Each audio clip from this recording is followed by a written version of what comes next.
کیسے ایک مسلمان سے کہا جا رہا ہے، ویڈیو دیکھیے آپ، دیکھنے کی ہمت نہیں ہوتی ہے. اس داڑھی والے کی داڑھی پکڑ کر نوچتے ہوئے کہا قبول جے شری رام. زمین پر تھوکا جا رہا، اس سے کہا جا رہا چاٹ، بول اللہ کو ماں کی گالی. تصور کرو کیا ہے یہ، اللہ کے لیے ماں کا لفظ استعمال، ماں کی گالی، بہن بیٹی کی گالی. یہ تو ہمارے مذہب کے اندر بھی نہیں ہے. لا اکراہ فی الدین، دین میں زبردستی نہیں ہے ہی نہیں. اگر زبردستی کسی کی کمپٹی پر بندوق رکھ کر اگر آپ نے کسی کو مسلمان کیا تو اس کا اسلام مانا ہی نہیں جائے گا، اس کی نماز مانی نہیں جائے گی، اس کا روزہ مانا ہی نہیں جائے گا. کوئی چیز نہیں ہے یہ. ہمیں سمجھنے کی ضرورت ہے ہم دوسروں کے بزرگوں کو کیوں برا بھلا کہیں. آج کے اس دور میں انسانیت کے موضوع پر گفتگو کرنا بہت ضروری ہے. اسلام، میں ڈنکے کی چوٹ پر کہتا ہوں، انسانیت کا سب سے بڑا درس اور انسانیت کا سب سے بڑا پاٹھ اگر کسی نے پڑھایا ہے تو وہ اسلام ہے. ایسی انسانیت آپ کو کہیں نہیں ملے گی. حدیثیں پڑھیے، اللہ کے نبی تو فرماتے ارحموا من فی الارض یرحمکم من فی السماء. تم زمین والوں پر رحم کرو. یہ نہیں کہا جا رہا ہے مسلمانوں پر رحم کرو، اے مسلمانوں آپس میں ایک دوسرے پر رحم کرو، یہ نہیں کہا جا رہا ہے. کیا کہا جا رہا ہے؟ ارحموا من فی الارض. مسلمانوں تم زمین والوں پر رحم کرو. زمین میں جو بھی ہوں، ہندو، مسلمان، سکھ، عیسائی، جانور، چرند پرند، سب تم زمین والوں پر رحم کرو. یرحمکم من فی السماء، آسمانوں والا تمہارے اوپر رحم کرے گا.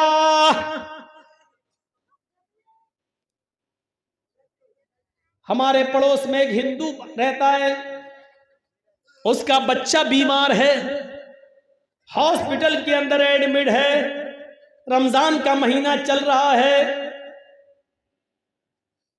ڈاکٹر نے کہا اس کو 1 بوتل خون کی ضرورت ہے، آپریشن ہوگا. باپ کا بلڈ میچ نہیں کھا رہا ہے بیٹے کے بلڈ سے.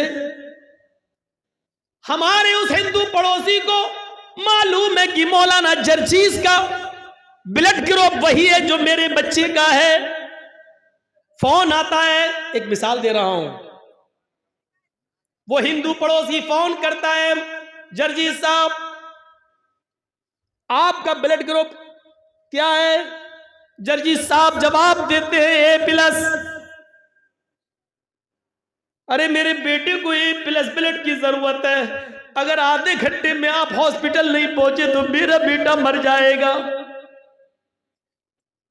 جرجیز صاحب جا رہے ہیں،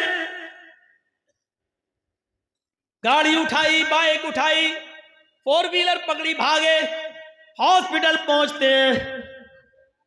ڈاکٹر نے بلڈ کا نمونہ لیا، A+ پایا گیا ہے، پوزیٹیو پایا جا رہا ہے.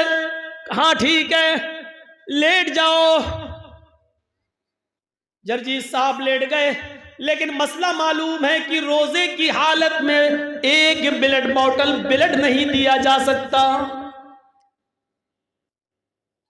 خون کی جانچ ملیریا یا بخار ٹیسٹ کرنے کے لیے 2 ml 3 ml 5 ml بلڈ نکالا جا سکتا ہے روزے کی حالت میں، اس سے روزہ نہیں ٹوٹے گا.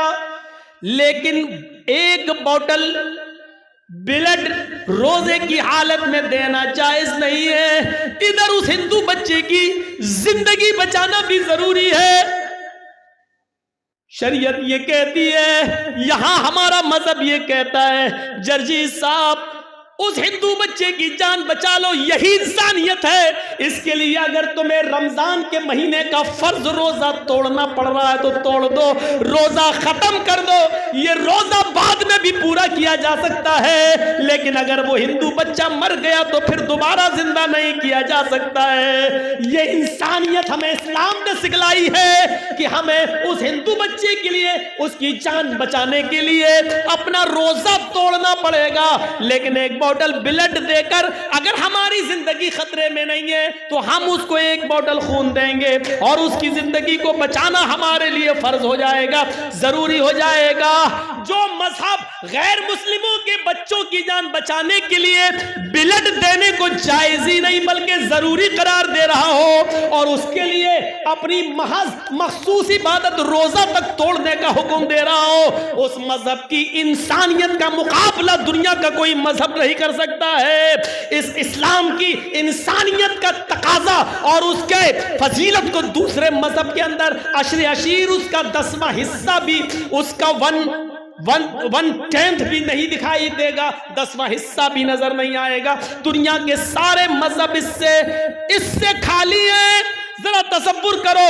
لیکن اس ملک کے اندر حالت یہ ہے کہ اگر گورکھپور کے ہاسپٹل میں آکسیجن کی کمی ہو جائے، سرکار کی بدنامی ہو رہی ہے اور ڈاکٹر کفیل جیسا آدمی اگر اپنے گھر سے آکسیجن لا کر بچوں کو آکسیجن دینے کا کام کرتا ہے تو دیش دروہی کا مقدمہ اس پر لگ جاتا ہے، اس پر دیش کے ساتھ غداری کرنے کا الزام لگا ہے، اس کو جیل کی سلاخوں میں ڈال دیا جاتا ہے۔ اور جو حکمراں بنے بیٹھے ہیں جن کی ذمہ داری ان بچوں کو آکسیجن پہنچانے کی، وہ نہیں پہنچا پا رہے ہیں اور بچے شمشانوں میں ملتے ہیں اور گنگا کی میں نہاتے ہوئے ان کی لاشیں دکھائی دیتی ہیں۔ میرے بھائیوں، یہ دیش کے فیور میں اور جو اپنے گھروں سے آکسیجن لے کر آئے اور بچوں کو چڑھائے، یہ دیش دروہی ہے۔ ذرا تصور کرو، یہاں انسانیت مر چکی ہے، اب کہاں انسانیت کو ہم تلاش کرنے کے لیے جائیں گے،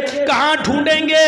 غور کیجئے، میں جانتا ہوں کہ ہندو دھرم ہمیں اس چیز کی تعلیم نہیں دیتا ہے، ہندو دھرم تو ہمیں انسانیت کا درس دیتا ہے۔ رام چندر جی نے بھی ہمیں انسانیت کا درس دیا ہے، لکشمن نے بھی انسانیت کا پاٹھ پڑھایا ہے۔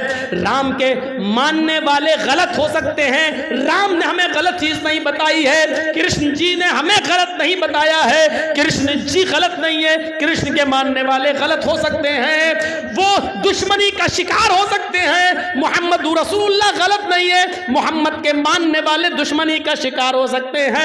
میرے بھائیوں، قرآن غلط نہیں ہے، قرآن کے ماننے والے غلطی کر سکتے ہیں، اس میں قرآن کا قصور نہیں ہے۔ میرے بھائیوں، اسی لیے تو کہتا ہوں کہ چند لوگوں کی وجہ سے آج انسانیت ختم ہوتی جا رہی ہے، چند لوگوں کی وجہ سے آج انسانیت مٹتی جا رہی ہے، یہ کھائی اتنی گہری ہوتی جا رہی ہے کہ اس کو پر کرنے میں اور بھرنے میں بہت دن لگیں گے، کئی سال لگیں گے۔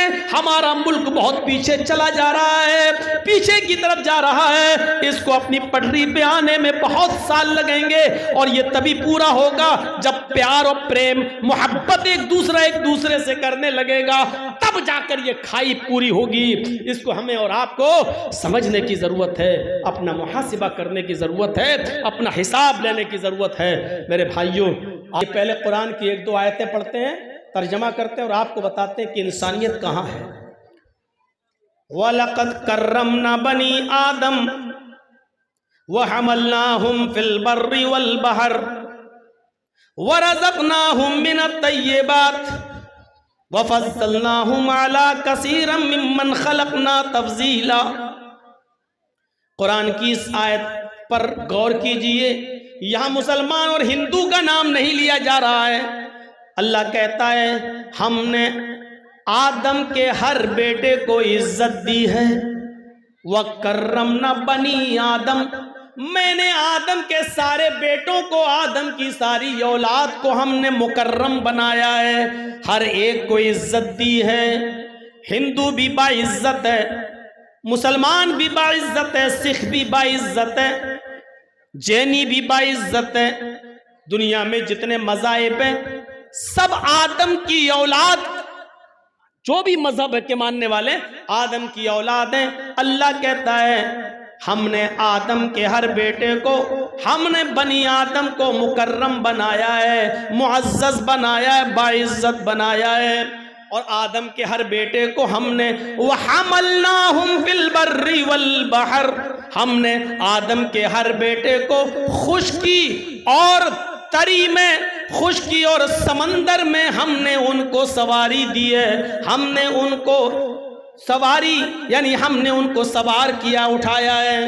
آپ دیکھ لیجئے، اگر ایک ہندو کو عزت ہے تو ایک مسلمان کو بھی عزت ملی ہوئی ہے۔ سمندر میں ناؤ یا پانی کے جہازوں میں اگر سفر کرتے ہیں تو آدم کا ہر بیٹا کرتا ہے، پانی پر کسی کی ملکیت نہیں ہے، وہ ہندو بھی اس پہ چلتا ہے، مسلمان بھی چلتا ہے، سکھ بھی چلتا ہے، عیسائی بھی چلتا ہے۔ اسی کو اللہ کہہ رہا ہے دنیا میں پانی میں بھی اور خشکی میں بھی زمین پر بھی یہ سواریاں ہم نے سب کو دی ہیں، کسی ایک کو اس کا مالک نہیں بنایا ہے۔ اللہ نے ہوا بنائی ہے، یہ کسی ایک کے لیے نہیں، ہندو مسلمان سکھ عیسائی سب کے لیے ہے۔ آپ اللہ نے پانی برسایا ہے، ہندو اور مسلمان سکھ اور عیسائی سب کے لیے ہے۔ اللہ نے سورج کی روشنی دی ہے، ہندو اور مسلمان سکھ اور عیسائی سب کے لیے ہے۔ فرمایا جب ہم نے اپنی ان چیزوں میں بھید بھاؤ نہیں کیا ہے تو تم بھید بھاؤ کیسے کر سکتے ہو؟ اگر تمہارا کوئی پڑوسی غیر مسلم ہے، اگر تمہارا کوئی پڑوسی ہندو ہے یا تمہارا پڑوسی عیسائی ہے یا تمہارا پڑوسی سکھ ہے یا جینی ہے، اور تم پیٹ بھر کے کھانا کھا کر سو جاتے ہو اور تمہیں معلوم ہے کہ میرا پڑوسی بھوکا ہے، اللہ کی قسم 5 وقت کی نماز پڑھنے کے باوجود تم مومن نہیں ہو۔ فرمایا واللہ لا یؤمن، واللہ لا یؤمن، واللہ لا یؤمن، اللہ کی قسم وہ مومن نہیں، وہ مومن نہیں، وہ مومن نہیں جو خود پیٹ بھر کے کھانا کھا لے، جو خود پیٹ بھر کے کھانا کھا لے اور اس کا پڑوسی بھوکا سو جائے۔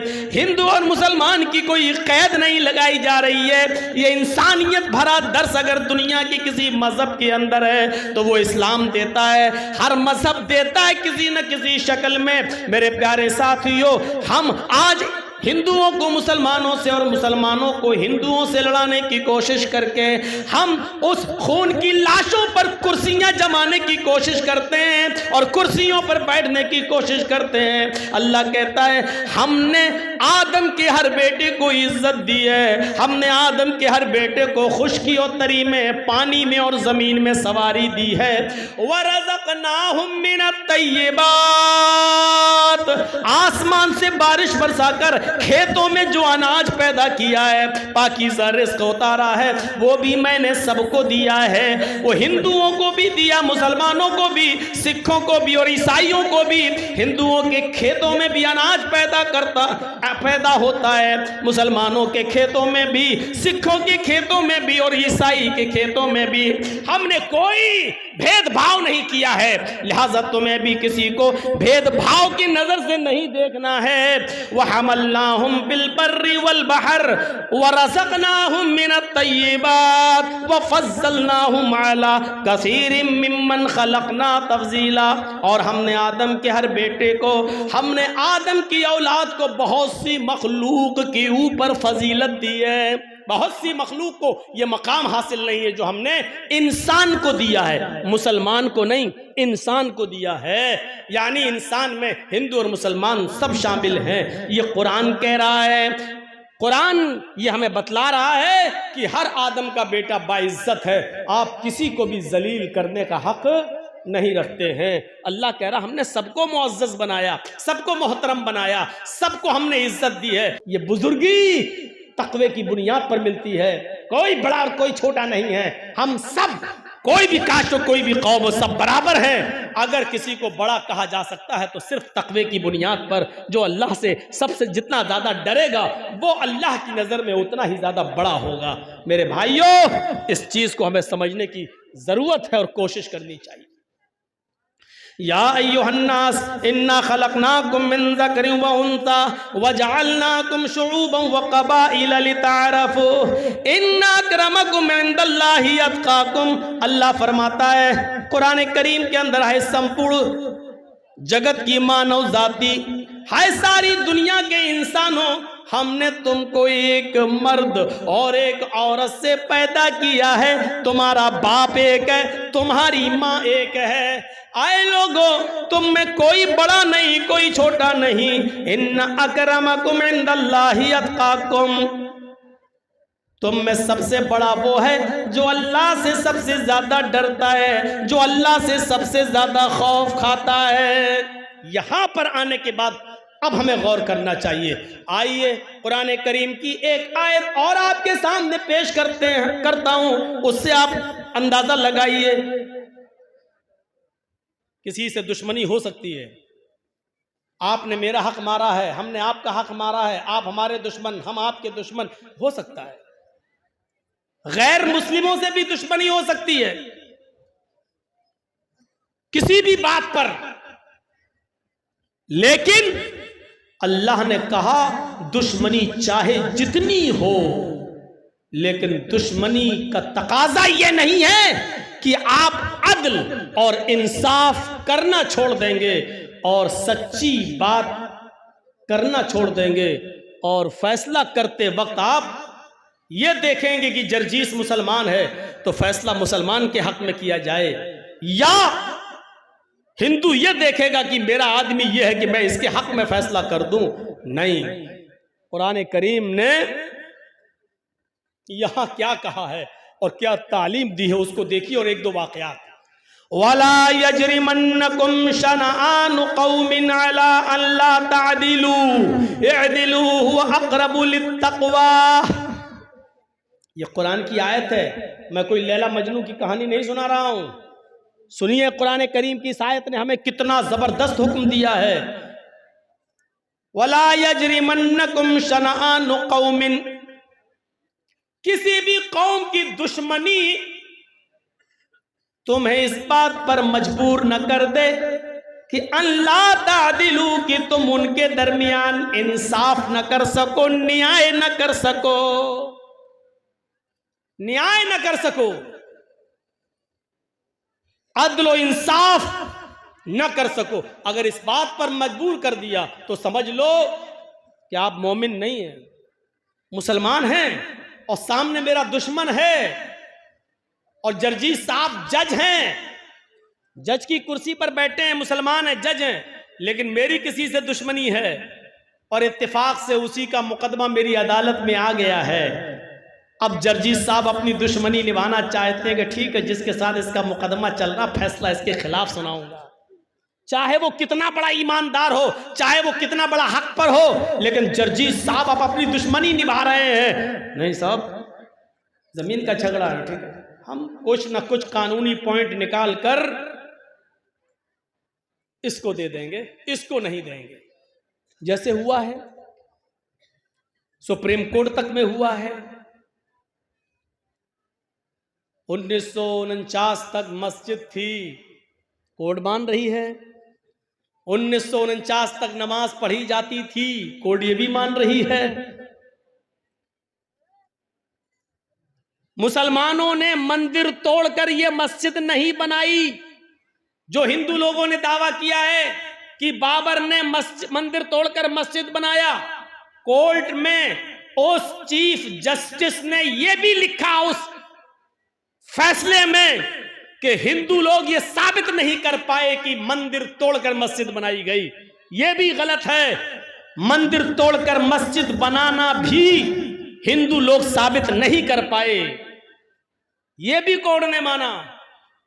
اور اتنے لمبے چوڑے فیصلے میں یہ ساری باتیں ماننے کے بعد پھر کہا چونکہ یہ کسی کی آستھا کا وشے ہے، چاروں طرف وہاں مندر ہی مندر ہیں، اگر وہاں مسجد بن جاتی ہے تو بھجن اور گانوں کی آوازوں کی وجہ سے وہاں ہندو اور مسلم جھگڑے ہوتے رہیں گے برابر.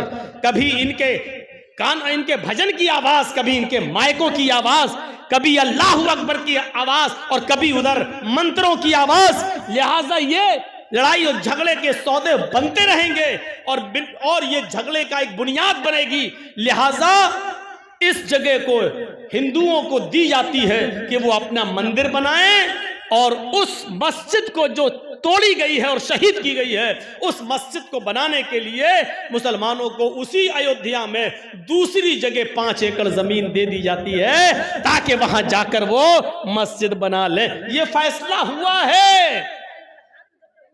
اب آپ اندازہ لگائیے، کیا یہ عدل اور انصاف ہے؟ کیا یہ نیائے ہے؟ جو دعوے تمہارے تھے کہ مندر توڑ کر مسجد بنائی گئی، کیا تم اس بات کو ثابت کر پائے؟ نہیں. مسلمانوں نے یہ ثابت کیا کہ 1949 تک نماز پڑھی جاتی رہی، مسلمانوں نے یہ ثابت کیا کہ 1949 تک وہ مسجد رہی، مسلمانوں نے یہ ثابت کیا کہ وہ مسجد تھی اور اس کو توڑا گیا اور شہید کیا گیا۔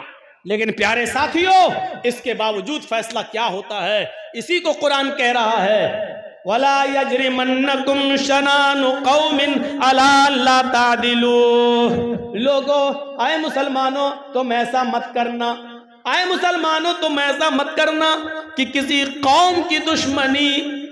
قوم کی دشمنی تمہیں اس بات پر مجبور کر دے کہ تم اس کے ساتھ انصاف کی بات نہ کر سکو، عدل کی بات نہ کر سکو، انصاف نہ کر سکو۔ عدل ہونا چاہیے، عدل۔ آئیے